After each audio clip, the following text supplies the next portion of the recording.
NEET 2021 exam बिल्कुल different exam था last 2 year का अगर हम कंपेयर करें तो।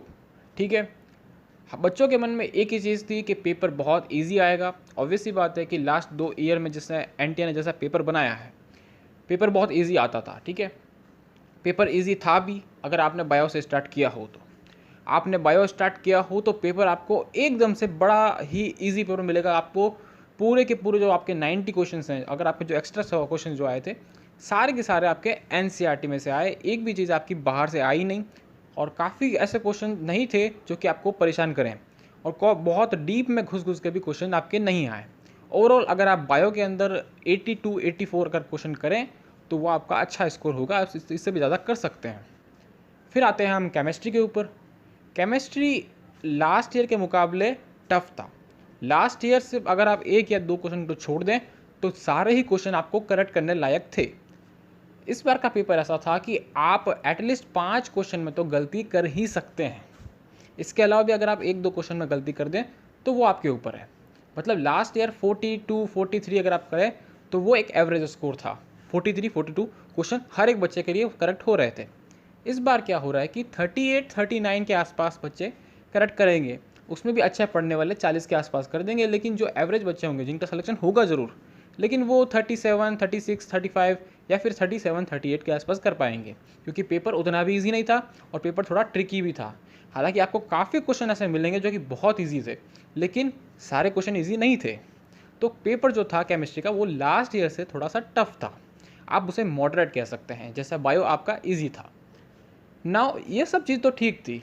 जब बच्चे ने बायो किया, जब बच्चे ने केमिस्ट्री किया, तब उसने बड़ा अच्छे से सोचा होगा कि केमिस्ट्री और बायो जैसा उसका गया है, कट ऑफ आराम से 630 से ऊपर जाएगा या फिर 625-30 के आसपास जाएगा, क्योंकि पेपर बहुत ही ईजी है।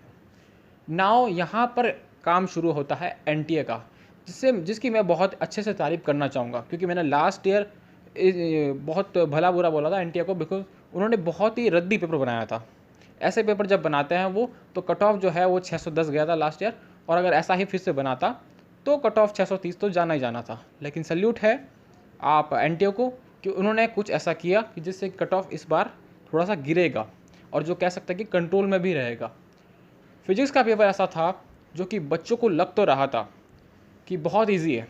ठीक है, क्योंकि फिजिक्स में बहुत ऐसे क्वेश्चन थे, बहुत का मतलब ऐसा नहीं है कि बहुत सारे ही थे, लेकिन 15 से 20 क्वेश्चन ऐसे थे जिनको आप बड़े ही आसानी से कर सकते हो, बड़े ही आसानी से, जैसे आप बायो का पेपर कर सकते हो।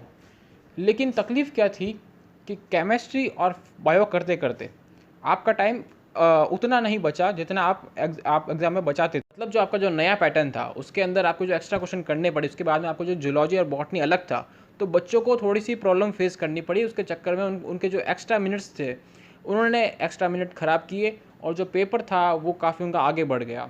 जब वो फिजिक्स पर आए ये बायो और केमिस्ट्री कर तब उनके पास काफ़ी कम टाइम था। एवरेज बच्चों ने बताया कि उनके पास 1 घंटे से कम टाइम था। अब 1 घंटे से कम टाइम में जो फिज़िक्स इस साल एनटीए ने दी है वो काफ़ी उनके लिए टफ़ थी, क्योंकि देखिए क्वेश्चन जो थे वो डायरेक्टली समझ में नहीं आ रहे थे। क्वेश्चन ईजी हो सकते हैं लेकिन समझ में डायरेक्टली नहीं आ रहे थे, और क्वेश्चन काफ़ी लेंथी भी थे, उसको समझने में काफ़ी मुश्किल भी आ रही थी, और कुछ क्वेश्चन काफ़ी टफ भी थे। अब उसके बाद में जो पार्ट बी था फिजिक्स का, उसके अंदर भी आपको कोई खास अच्छे ऑप्शन मिल नहीं रहे थे। तो इस चीज़ को देखते हुए एनटीए को सैल्यूट करना चाहिए, क्योंकि फिजिक्स का पेपर आपका टफ था, और फिजिक्स का पेपर आपको सिंगल हैंडेडली इस साल की जो कट ऑफ है उसको अच्छे से गिराएगा मतलब ये है कि 610 जो लास्ट ईयर कट ऑफ गया था उतना तो नहीं जाना है। ठीक है, लेकिन कट ऑफ उतना भी नीचे नहीं आएगा। ऐसा नहीं हो सकता है कि 550 पर ही आ जाए। ये हो सकता है कि कट ऑफ आपका जो है वो 580 के आसपास रह जाए, या फिर 5 हो सकता है कि 585 या 590 के आसपास रह जाए, लेकिन इससे भी ज़्यादा जाने के चांसेस नहीं हैं। सो काफ़ी मिक्स रिएक्शन है। पेपर इजी लगता है लेकिन इजी है नहीं, क्योंकि फिजिक्स ने आकर सारा ही कवर अप कर दिया। अब केमिस्ट्री भी आपका उतना इजी नहीं था, बायो इजी था लेकिन उसमें टाइम लगा बच्चों को। ठीक है, कुछ क्वेश्चन बायो में ऐसे थे जिनको उनको टाइम लगा, क्योंकि बच्चे क्वेश्चन को गलत करना नहीं चाहते थे। और एनटीए ने बायो के अंदर काफ़ी क्वेश्चन ऐसे थे जो कि एनसीईआरटी से डायरेक्ट उठाकर दिए, लेकिन आपको उसको समझने में टाइम लग सकता था। सो मैं तो यही कहना चाहूँगा कि देखिए पेपर कितना भी ईजी हो, आप घर पर आकर या कोई टीचर आपसे ऐसा कह दे कि क्वेश्चन बहुत ईजी हैं, आप भी जब देखेंगे कि तो आपको लगेगा पेपर बहुत ईजी है। लेकिन एक चीज़ आपको याद रखनी चाहिए कि उन 3 घंटों के अंदर आपको ये पेपर करना था। ठीक है। उन 3 घंटों के अंदर आपको ये पेपर करना था, उसके साथ में आपको आंसर की जो है वो शीट है वो भी भरनी थी।